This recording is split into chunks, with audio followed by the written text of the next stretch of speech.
I guess my drive has been from a very young age. I always knew that I had rights and I wanted to establish them early on and I wanted to protect them early on.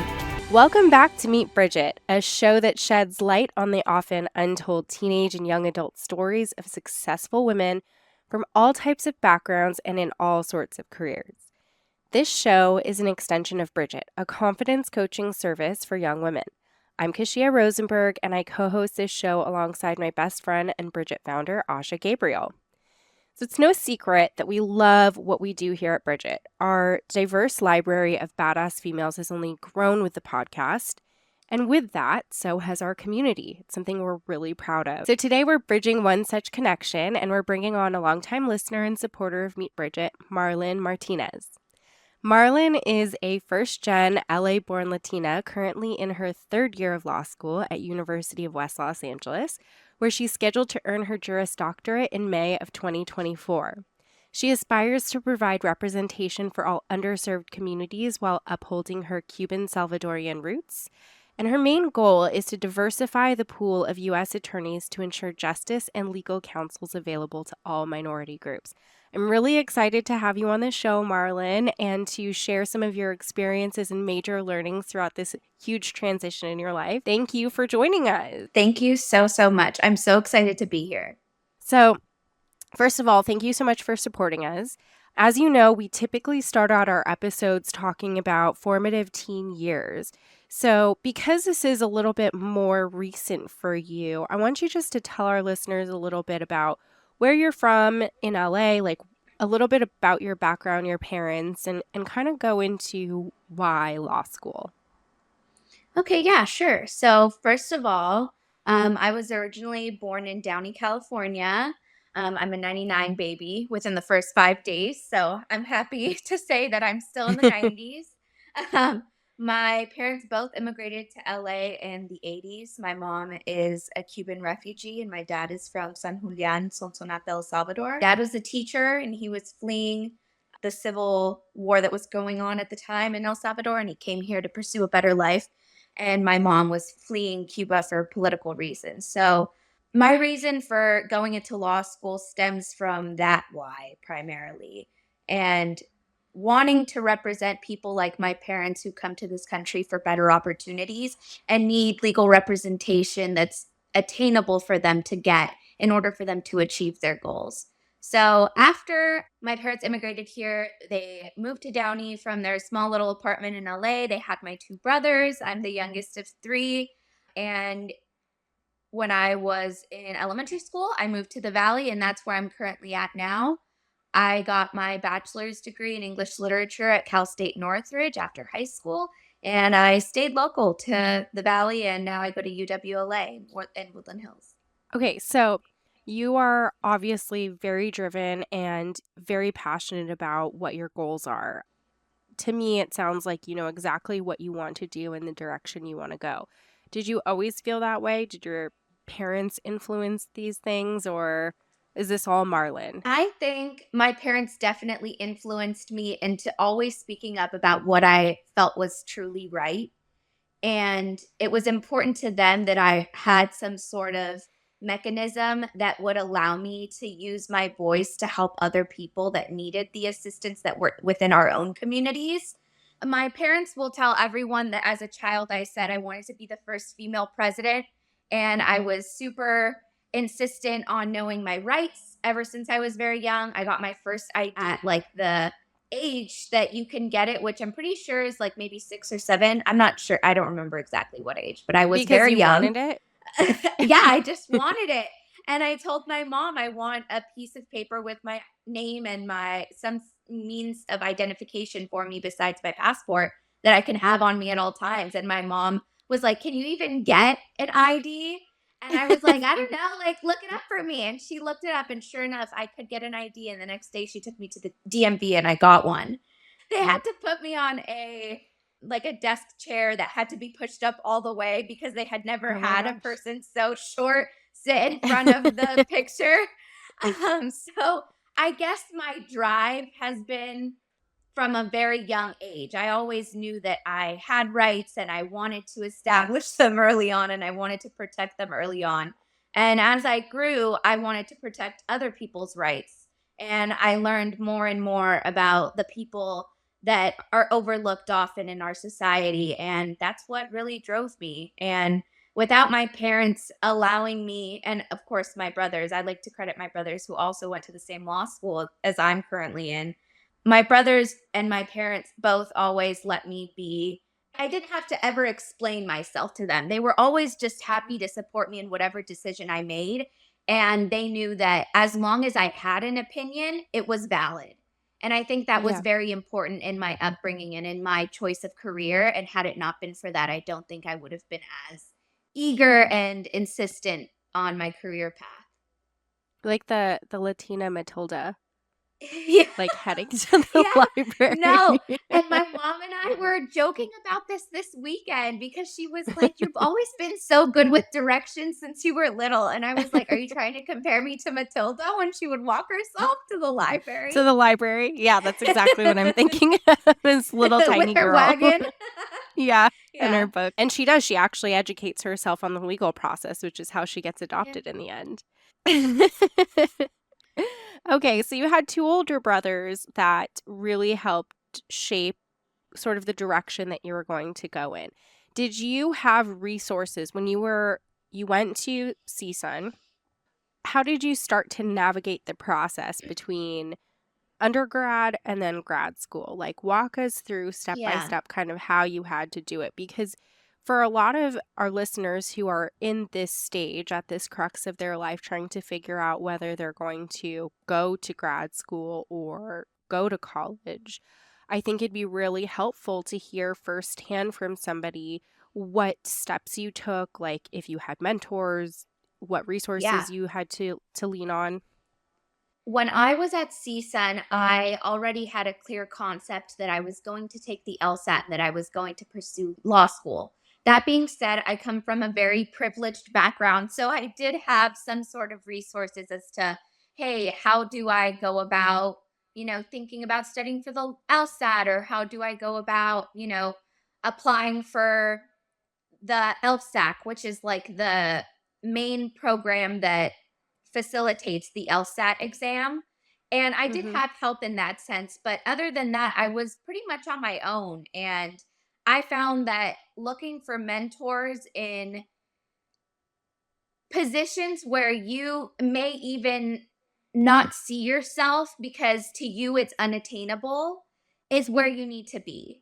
My first mentor, and I'm so grateful and lucky to have him, is a federal bankruptcy judge in a courthouse in Woodland Hills. Well, he sits in Woodland Hills and in Santa Barbara. I now have this amazingly dear friendship with, a federal judge who I can literally ask any type of question to. And while I like to think I'm very lucky and Yeah. not out every mentor is like him, I think it is very important to step outside of your comfort zone and just ask and put yourself in a position where you can speak for yourself and advocate for yourself and say, I'm a really hard worker and I may not have the resume yet, but I'll get there and Mm-hmm. I'll show you. And I'm happy to put in the work to do it. Let's break it down a little bit further too. So, how did you find this mentor? Like, you decided you knew you wanted to go to law school, you knew you were going to take the LSAT. Yes. So, in my head, the next natural step would be, okay, who do I look to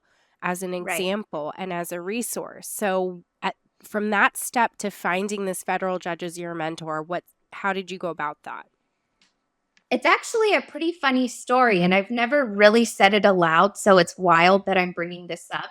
I actually met this federal judge when I was a senior in high school, and we Mm-hmm. both are alums from the same high school. And I believe someone in the courthouse that was some court staff member was the mother of my AP government teacher in high school. And so we took a field trip one day to his courthouse and we all gathered in our bus, and I asked my aunt if I could borrow her pink blazer because we were told to dress professionally and I didn't own a blazer that fit me yet.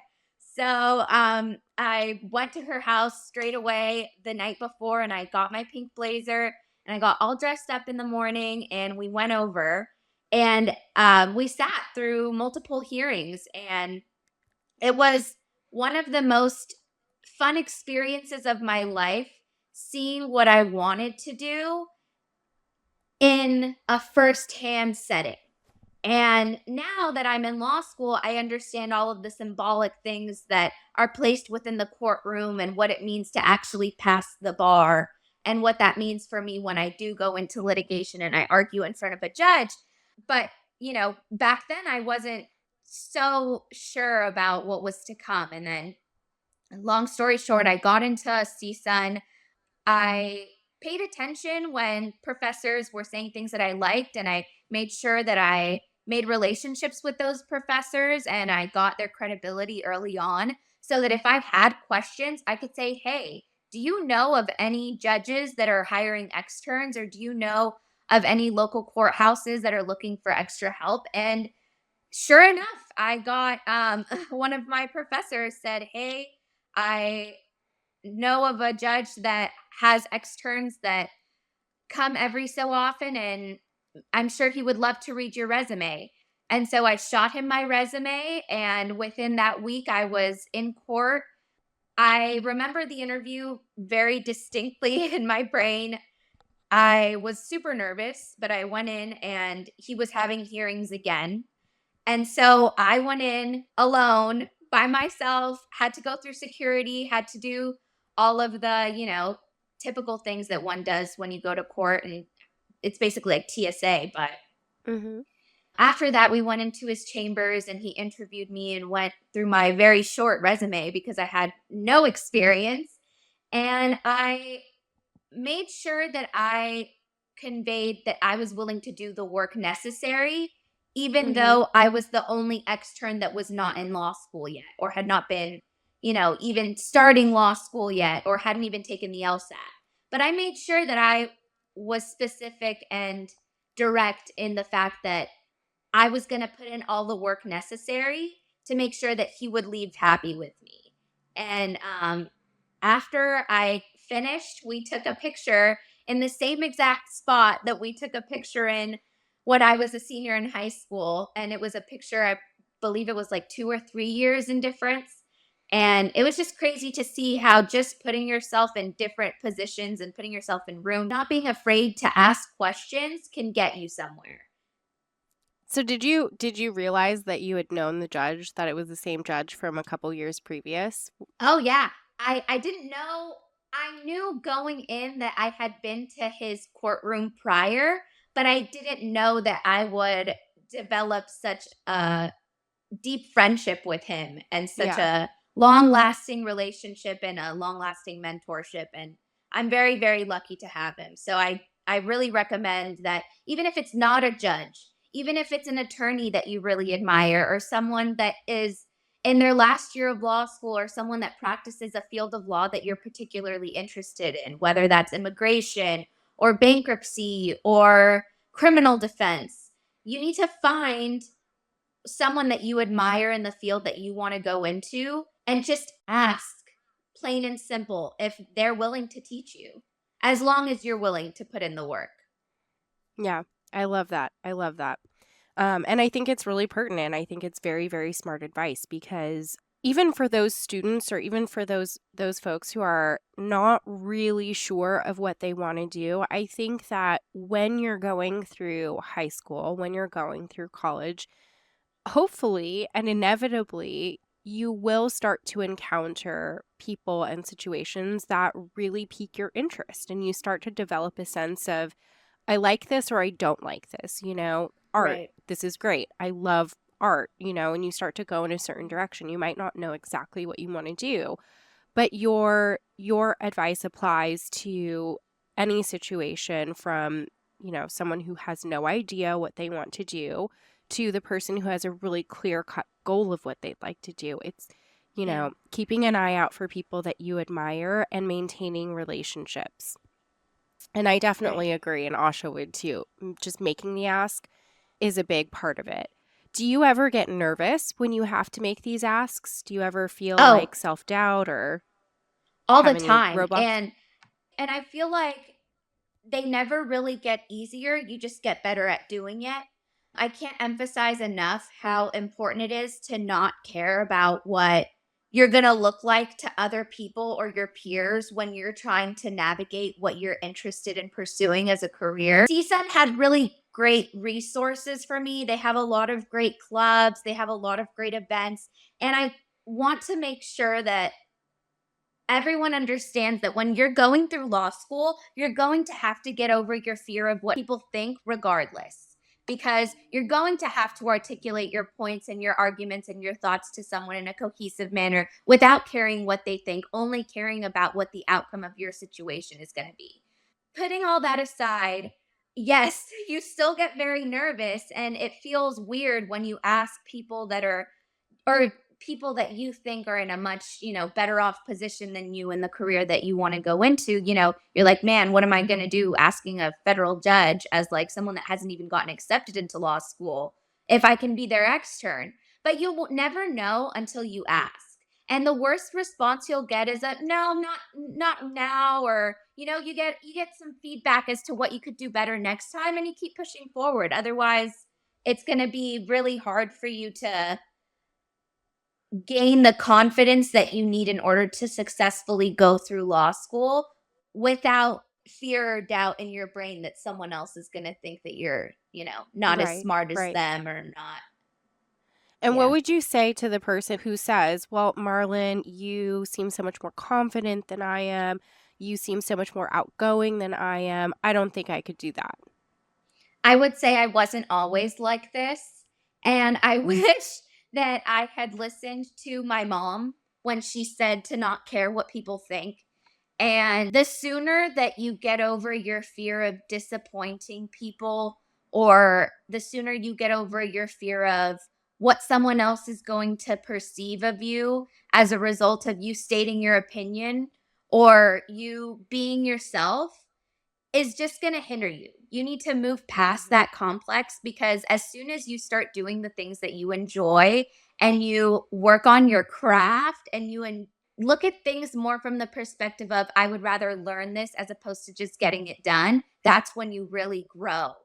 Mm-hmm. And I don't think I started liking and learning and being open to the fact that there's always going to be someone smarter than you in the classroom, and there's always going to be someone that you can learn from, no matter who they are or who you think they are, because we're very quick to judge, and even I slip up. But as soon as you allow yourself to learn from everyone, that's when it gets easier. You Mm-hmm. realize that it's easier to connect to everyone, and you start to be less judgmental yourself, because you understand where, hey, he's a student too, or she's a student too, and they're just trying to get through the class the same way I am. And Yeah. when you realize that you're all in the same position and nobody knows anything, and nobody knows more than anybody else in law school at all, ever, or during the LSAT or during the law school application process, the stress goes away and it becomes less stakes, and you need to overcome your fear of avoiding stressful situations. Yes. Yes. Law school and the law school application process is a constant test as to how much stress you can handle. And it's like Mm-hmm. that from the beginning of the process to the end, starting from how do I get an externship all the way to the end of law school and in practice. So let's talk about the beginning. You graduate from undergrad and you decide you're going to go through the process. I want to be a lawyer. I need to take the LSAT, right? Talk us through Yes. that process. Okay. So the LSAT sucks. I hated every second of it. I literally didn't have a life. I was working in court, in chambers every day, going to school full time, and studying for the LSAT. 10 out of 10 would not recommend doing that if it's possible.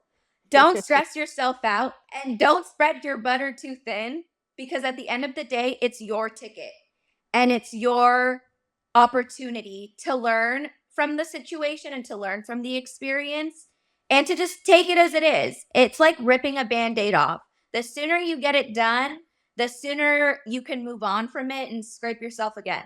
So I took the LSAT. I wasn't too confident in my score.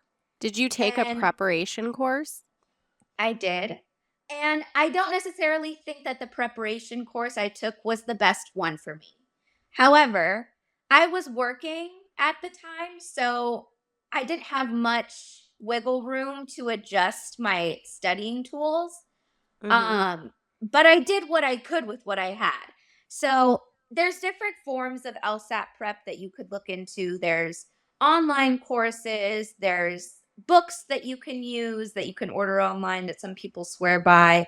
There's in-person classes that you can go to prep. And I really think it just depends on the person and doing your own research and thinking, am I disciplined enough to go to an in-person session once a week or twice a week and then do more studying alone by myself? Or is my schedule just too busy for that to be tangible for me? And should I do something less time consuming and more appropriate for my schedule? So it really varies. And Mm-hmm. I think it doesn't matter if it takes a long time for you to do the research because the LSAT will always be there. And if there's no rush for you to go to law school, then you should take it more than once if you're not happy with your first score. The first time I took the LSAT, a fire alarm was pulled. So we had to evacuate the building. And it was one of the first times that they were transitioning onto a tablet version. Now Mm-hmm. that's prehistoric. I don't even think they do it like that anymore. I think it's online. This is how disassociated I am from this process. Yeah. Besides that, I would just say look for a prep course that works for you and your time schedule and that's not going to stress you out. Because Yeah. the worst thing that you can do to yourself during a crucial studying period is stress yourself out even further. And the LSAT is not reflective. The LSAT experience is not reflective of what law school is like in its entirety. Law school is one beast in and of itself, and the LSAT is another beast in and of itself. The questions that are asked on the LSAT are not even close, in my opinion, to the type of analytics that you need to process in law school. Mm-hmm. That Mm-hmm. being said, professors swear up and down that the LSAT score correlates to how well you do in law school. I have no idea if that's accurate. It probably is, considering it came from a professor. The LSAT seems like at times it's made and designed to give you a hard time and to stress you out. It's like the first real test where you suddenly feel like, oh my God, everything that I prepared for doesn't doesn't equivocate to what the exam really is. It's a very weird exam. The format is all out of whack and the logic games are wild. So maybe that's I the don't part want that's that. supposed to prepare you. Because that's like life, right? It's like you Yeah. prepare for so much. If you're anything like me, it's kind of like you're an external optimist but an internal doomsdayer where I'm like, Yeah. okay, I need to prepare for worst case scenario Yeah. just so I have an idea of like where I could fall. It's like a dark way of thinking like, if you shoot for the stars, you'll land at the moon kind of thing. Yeah. Um but maybe that's what it is. I mean, I think for the vast majority of people who don't have an example of somebody who's gone to law school or is in the legal profession, we have what? We have very, very few examples in media of a representation of a woman going to law school. And the only one I can Yeah. literally think of right now is Legally Blonde. And that's the ideal situation where she has And this she huge got a sorority house 179. and she goes to Harvard, which is, unbelievable in itself. So, what I really like about your story is that you're leveling the playing field a little bit. It's not really about how well you do on the LSAT. You can go, you can take it more than once. You don't have to do extraordinarily well at it or feel super confident because at the end of the day, it's a test designed to be difficult, partially Exactly. probably for difficulty's sake. So you get a score that you're not totally happy with, you said, but then you apply to law school and you get into law And school. I got in. And it was with a score that I wasn't happy with. And that goes to show that if you're determined enough, you'll get in. And if I can do it, I promise you anyone can do it. I have the worst test taking anxiety. I feel like I remember nothing that I studied for the LSAT in my third year of law school, and here I am. So, and at Yes. the time, I thought it was the biggest hurdle that I was ever going to cross. But relative to now, you think, wow, I wish I really took advantage of, That the was kind of small off fries. time. Now look where I Yeah. am. But at the Okay. same time, I want to emphasize that the LSAT process and the LSAT taking process is not reflective of what law school is like. And it shouldn't diminish your enthusiasm for criminal law or all the fun things that you're going to learn in your first year. Even though it does feel like it's never going to end, it will end. And I promise your score isn't as bad as you think it is. And even if it is, you can always take the test again and you can always study harder the next time. So it's really water off a duck's back if you get a bad score on the first try. And it's probably only bad to yourself. I promise if you ask anyone else, it's probably not as bad as you think because no one has ever been asked questions the way you have as soon as you start prepping for the Yeah. LSAT. Yeah. There's no way for anyone that hasn't gone through the experience to not really understand how the exam mentally drains you. So, Can you give me an example of a like, is there anything that haunts you? yes, yes. Oh my gosh. They always used to do logic games with musicians and jazz players and music festivals. And I was never good at math. And these logic games were designed to make you have to diagram them. And so they would say, like, there's a music festival this week. And on Mondays, they have only jazz players. And there's 9 instruments in the jazz band. And it's a violin, a guitar, and whatever. They'll list all the instruments. And then they'll say, like, on Fridays, only heavy metal is played. And there's 30 artists on this day. But these artists can't be on the same day as this artist, or 2 guitarists can't be consecutive days or whatever. They make it ridiculous. And then they ask you how far the sun is from, I don't know, Madagascar on September 50th. Like, who cares? Like, I don't, they're All so, a part of the the same questions are bad. question. Yeah. Yeah. And you're sitting there and you're like, there's 30 more and I have -5 seconds. So How I got to many figure this out. how many questions were on the test? Do you remember? I don't even remember. It's divided into sections, and each section is, I don't know if it's 25 minutes or 20 minutes. I'm definitely wrong because that's how long it's been. It's just made to be difficult, and the logic games are difficult, and reading comprehension is so long and it feels like it's never going to end. But after you're done with your first test or your first practice test, which I also recommend taking before you go into the exam, the questions are made to consume all of your time so that you cannot finish it. Most of the people that I know that took it with me did not get to finish all of the questions.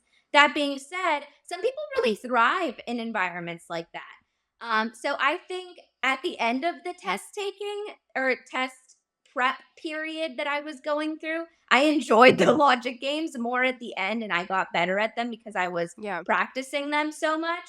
So over time and being patient with yourself and giving yourself the room to not be the best, or I guess giving yourself the wiggle room to not have to meet the expectations that you set for yourself is key. Because if you set unrealistic expectations for yourself, and I promise you, you are, because the LSAT and law school is like nothing else, it's going to be more emotionally draining on you and on the overall process in the long run. You need to be patient with yourself and you need to be patient with test prep. How long did you study for? Was it like a summer? Was it a month? I studied for 3 months before my first test. Not as consistently as I should have because, again, I was externing for the judge and I was studying at the same time in school. So I wasn't as consistent as I should have been. After I took the test the first time, though, I was able to navigate what sections I really needed to work on. I was able to gain a sense of what the timing was like and what I physically was going to feel like during the test.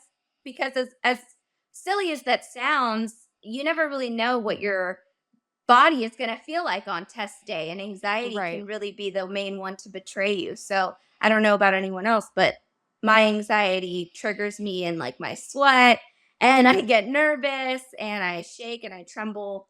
Just giving yourself the room to be comfortable on that day will benefit you in the long Make a run. huge difference. Yeah. Oh, yeah. Okay. So you get into law school. What's the first year like? I got into law school, and the first year was COVID, and we were all online. And that was pretty debilitating for me because, I wanted to go to law school for so long, and I knew that it's what I wanted to do, and I was so eager to make friends with people with the same interests as me. And I Mm-hmm. wasn't going to get to meet them face to face in the way that everyone else that I knew that had gone to law school got to experience it for themselves. So that was the downside. But on the plus side, the friends that I did make were really, really good friends. And I knew that I had made lifelong friends. And I guess this all goes back to the non judgmental point that I was making earlier, where sometimes the people that you least expect to be your friends or to be your allies end up being your closest friends and your closest allies. And I made two really great friends, Johnny and Jonah, who I saw recently at Jonah and Ashley's wedding, Mazel Tov. And it's all about making friends with people that you're comfortable with, knowing that you're all in it together. It's the Titanic and you're all on this sinking ship and just trying to survive, and you're all in the same position.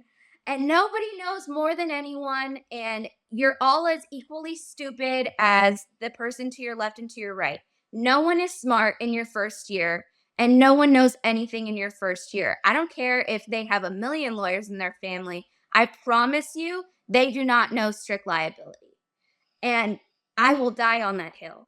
So don't ever feel like you're so much smarter than someone and that you can't be their friend because of that, because odds are that's not the case and you're overestimating yourself. Be friends with Or everyone. underestimating. I think this goes back to the point of, finding people that Yeah. you admire and sticking to them. But I also really like how your point goes into, not having huge expectations about who you Yeah. should or shouldn't be friends with, because you'll cut yourself off at the knees and eliminate a lot of potential for friendships and allyships and study Yeah. groups. You just never know. You never know. You're not always going to be the smartest person in the room every time. Sometimes you will be, but it's that argument that I love to share where Albert Einstein was a genius in his field, but not in every field. And Yeah. I know a lot about, certain things and nothing about a vast majority of others. And I think that's the beauty of the learning experience, is that Yeah. as human beings, we're not supposed to know everything. That's how we Yeah. continue to learn and grow.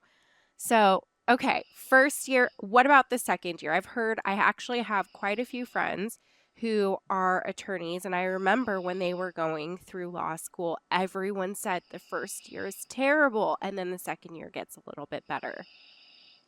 I would say that the first year is terrible because you don't know how to study and you don't know quite how your perfect learning mechanism works yet. Law school doesn't get easier the second year. You just get better at it. And you get better at navigating how you study and how you learn and how you want to ask questions. And you also learn from your peers more, I think. And by the second year, you're more acclimated to your environment. You're more used to the people that you've seen. Um, don't be surprised or alarmed, sorry, if by the second year you see only half of your classmates that you saw the first year. Some people decide that law school isn't for them after the first year, and that's okay. That's perfectly fine. But I would say once you get to your second year, you have a better idea of who your lifelong law school friends are going to be. And that's where you learn the most, because you learn the best way to study in law school, in my opinion. And one of my professors told me this, and he's someone I admire extremely. He said that the best way to study was trying to explain the doctrines that you learn in law school and the theories that you learn in law school to someone who is very, very smart, but not going through law school in the same way that you are, and trying to see if they can understand it in your terms. And that's why making those connections and establishing those friendships early on and being open to making those connections is so important because it'll help you study in the future. Yeah.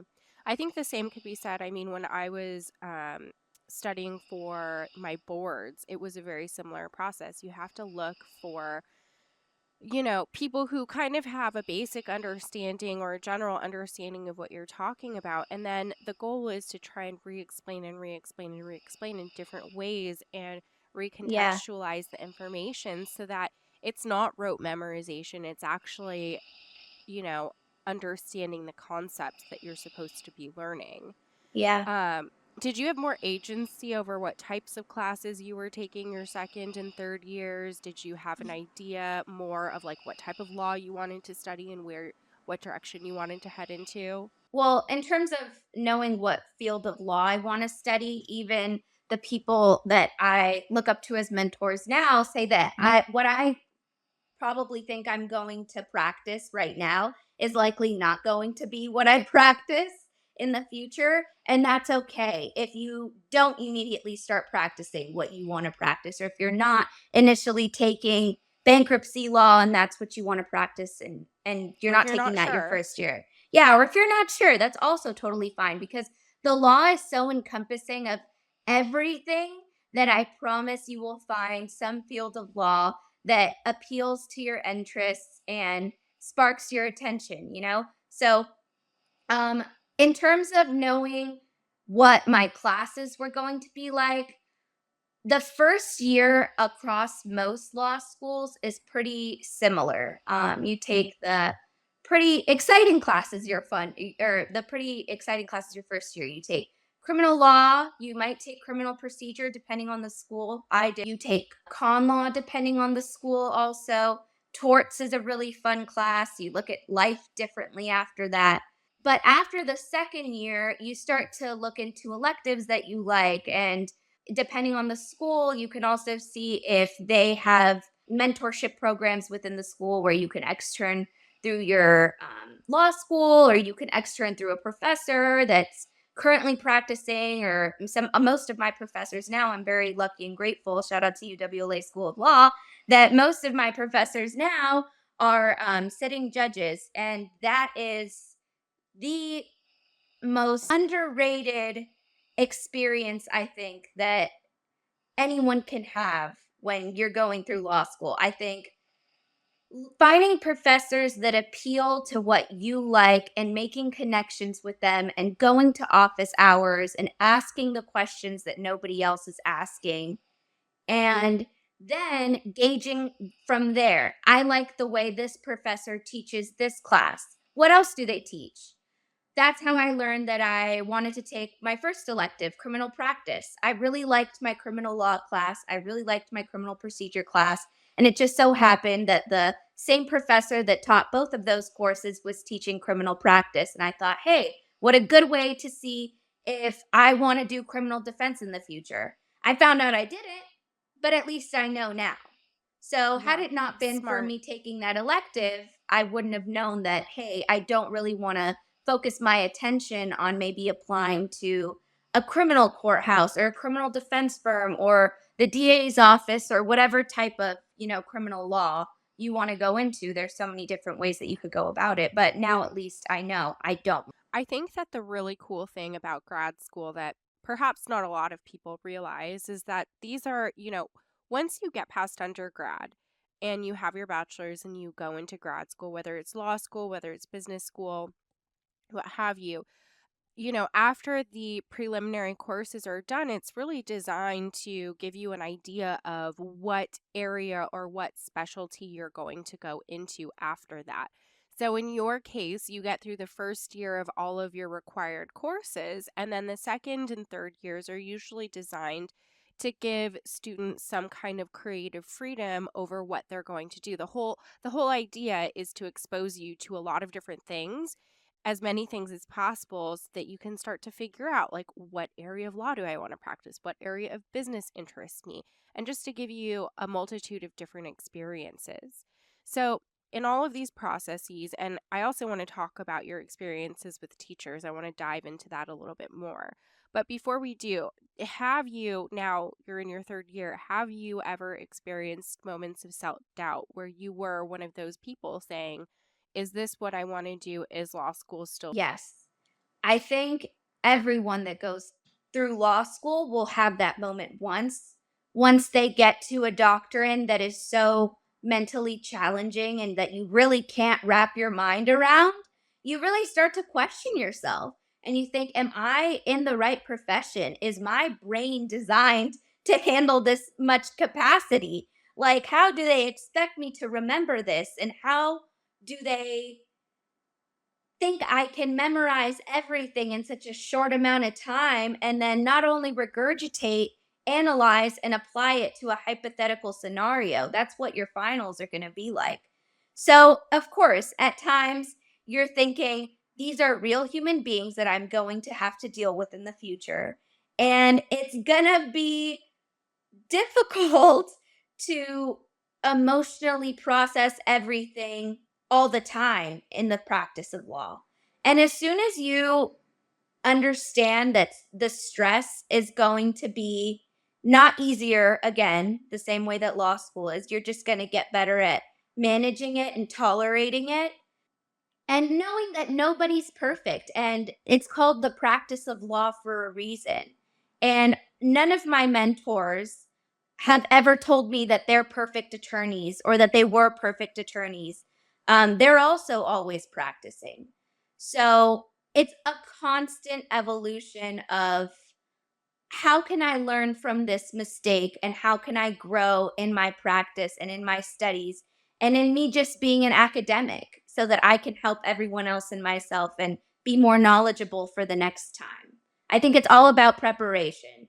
I think it's an important point too, especially when you juxtapose the learning experience against what the future is going to be. And I really like how you describe how you think about what your future will look like. There are going to be people involved in these situations. Like these are hypotheticals in law school, but ultimately you're learning and practicing so that when you get out into the real world, you can counsel real people. And that's true of any career. And I think that the point I'm trying to make here is it is a practice. And part of that, just like everything else we practice confidence, we practice building strength, we practice learning. You have to do it in the context of a changing world. Laws change, technology changes, the world changes. And so the key isn't necessarily knowing all of the information. It's being open to learning all of these things and creating a foundation for yourself and creating that, confidence within that foundation. Yeah. So I really like how you're describing and framing these different situations and how well you've been able to self-regulate and maintain a sense of confidence by practicing that muscle, by, continually keeping your eye on the prize of I have to keep learning, I have to keep shifting, I have to keep trying new things, I have to keep throwing stuff at a wall just to see what sticks. Yeah. So, teachers, you get to select your classes. You kind of started talking about this. I think anyone who's ever been in school says, there was this teacher I really hated or this teacher I really love. So, have you had any like really key experiences here that you want to share with our listeners in terms of like teacher selection or navigating a teacher who's just terrible or not understanding you or that you're Yeah. not seeing eye to eye with? Yeah. So first of all, I think law school professors are very different from any teacher that you're ever going to have just because of the way that law school is designed. It's typically taught by the Socratic method, which means that you don't typically get to volunteer. Sometimes professors are nice and they will let you volunteer or they'll call names in an alphabetical order. But typically, it's the luck of the Irish or the luck of the unlucky, I guess. Whoever is prepared that day, if you get called on, it's game on, and you have to see if you can comprehend what the professor's doing with you. And it's a game of tennis, essentially. He's going to feed you questions that you're expected to know. And if you don't know them, sometimes they give you a hard time, but that's only because they want you to remember that moment so that you remember that exact doctrine and that rule that you didn't get the first time. And so that you won't, misspeak or get it wrong on the final. But one thing I learned about law school and navigating those really tough professors, because you will inevitably encounter at least one tough professor that sticks to the Socratic method and will not call on volunteers and will expect everyone to be perfect counsel and perfect attorneys as soon as he or she calls their names. But I had a very, very strict professor my first year of law school. He was my torts professor. He was extremely disciplined and scary to me at first. And I learned in the end that he was so disciplined and scary and strict towards us because he wanted to push us to our limits to prove to ourselves that we could do it. Even though he would struggle with you sometimes in asking questions, he would still do the struggle with you and he would make sure that you made it out of that mental struggle so that you understood the concept at the end of the day.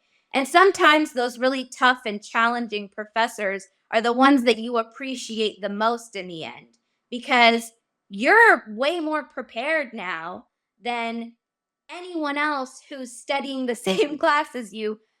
For example, I have a really good friend who's a year behind me, and he said, I've heard from everyone not to take that professor, that he's super hard and that he's super strict and he grades extremely hard. My advice to him was you should definitely take that professor. And yes, he is extremely hard. And it's going to be your first taste of what talking to a judge in a courtroom is like. Judges are there to navigate people's real lives and to make real life choices for people who are going to have to face the consequences of either their actions or inactions or, whatever's going on in their life that has inevitably forced them to take legal action. And you would much rather have a professor pester you with questions in a makeup scenario as opposed to have a judge pester you with questions for the first time and you not know how to navigate them when there's a real life paying client on the end. So take the hard professors. Don't be afraid. They're always there because they want you to learn and they want to talk to students who are interested in the material and they like questions. As dumb as you think your question is, everyone else probably has the same question as you.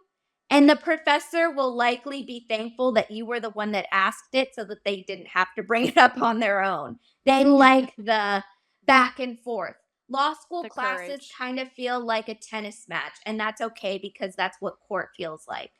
And the sooner you start practicing it and being comfortable with not always getting along with the person on the other end of the lectern, or the person on the bench, even though you may not see eye to eye to them at all times, you're going to have to deal with them. And as soon as you practice how you're going to go about answering their questions or responding to them and getting used to the discomfort, it gets easier. And you may not like that professor at the end of the class, even after you're done, but that just goes to show that sometimes certain subjects just aren't your best subject, and that's okay too. I wasn't particularly good at evidence. My oldest brother got the highest grade in evidence.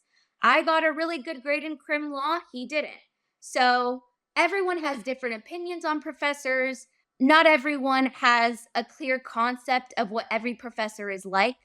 So I wouldn't necessarily always go by what like a classmate or maybe a higher or a 2L or a 3L, what they say about a professor. Typically, schools will let you switch classes within the first 2 weeks. So if you can tell from day one that you don't like a professor's teaching style and you would rather go to another professor, you should totally ask your school because they'll typically accommodate you. Just be open to the professors that are really tough because you'll get better at navigating their strictness. My professor Yeah. that scared the bejesus out of me recently just helped me get a job. So even though they're really strict and tough, they really care. When you get a question Yeah. wrong in his class, he makes you do 10 push-ups, quote unquote. Sometimes if the student is feeling a little See. tired, we're like, all right, 10 push-ups. And he always says that discipline equals freedom. And at Mhm. first you were like, everyone's like, yeah, whatever, discipline equals freedom. And then you realize that discipline is something that you have to instill in yourself. And when you make the little changes in your daily routine that helps you adapt to a more consistent means of going about your day-to-day life so that you can tackle law school, you'll get better at law school. You'll learn how you can tolerate certain things or how you do in certain scenarios. And every day is a different learning experience. But teachers are going to be your best friend and your worst enemy all in one. And that's okay because they're meant to be like that. And Mhm. you'll learn eventually that they want you to succeed and want you to practice and want you to fail so that you can learn from that. Mhm. So, Oh, not being afraid we of love a good failure. failure. Yes. I love a good failure. So, Okay. yeah. Now, my one of my last questions. How you clearly have navigated the last 3 years of law school successfully. You got through the LSAT, you got in, you're on your final, you're headed into your final stretch. How do you balance law school and home life and keep your sanity and enjoy yourself? Is that even a possibility for you? The first year, it feels like it's not.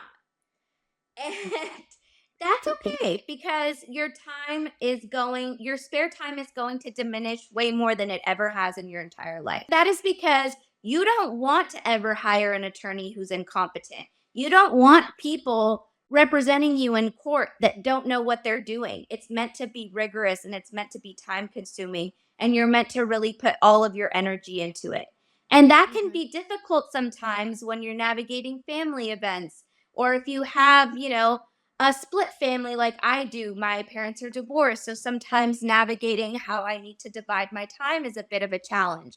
But early on, you need to convey to all of the people that you really care about and that you spend most of your time with that you're not going to be as easily accessible as you were previously. That isn't because you love them any less or because you don't want to be there for them or because you don't have time for them. It's because you can't emotionally take care of yourself and do what you want to do and be the best version of yourself for them at that time simultaneously while you're in law school and navigating a whole new language essentially. Mhm. So, setting boundaries early, saying, "Hey mom, I know that you really want me to go salsa dancing with you on Saturday, but I have a motion to compel due. So I can't. But I promise you, when I'm done with my degree and I have that JD, we can go to as many salsa classes as you want." And it's also okay to set aside one day of your week and say, "I'm not opening a textbook today. I'm going to go to the gym. I'm going to go outside. I'm going to do yoga. I'm going to go shopping. I'm going to get my nails done." Self care on your spare time and giving yourself a little me workshop is always beneficial to you in the week. So if you feel like, hey, or even if it's not a full day, even if it's a half day, or even if I wouldn't say 2 days because that's a bit much if you're doing a full time schedule your first year. But if you could do Give one yourself day, something. give yourself Yeah. something. I wouldn't say go crazy at Nordstrom because that's very easy to spiral, particularly for me. But like, I would say let yourself indulge and have one thing that you're just unapologetically a fan of. And if that's what you want to do on your one day, don't let anyone criticize it. Don't let anyone take it away from you, because the rest of your week is going to be fully dedicated to something else. And you need to be present for multiple things. And in order for you to be present in everything that you're committed to, you need to allow yourself the recovery time. Otherwise, there's no way. There's no way. It's just like So, exercising. It's yeah. just like strength training. Well, I love that. And I really think that our listeners are going to benefit from your fresh take on how to navigate law school like an utter boss. I thank you for being so transparent about your experiences and not sugarcoating anything and just giving us the real good goods on, what it's actually like to be under the pressure of your own goals. I mean, that's a real thing, and I see you being very, very successful in the future, and I'm proud Oh. to know you and proud Oh. to love you. So before we wrap up, I think we have a little bit of time to do a really quick fast five. We do this with all our Okay. guests, and then we'll close out with a question we ask everyone. So if you're ready, I'm ready. okay.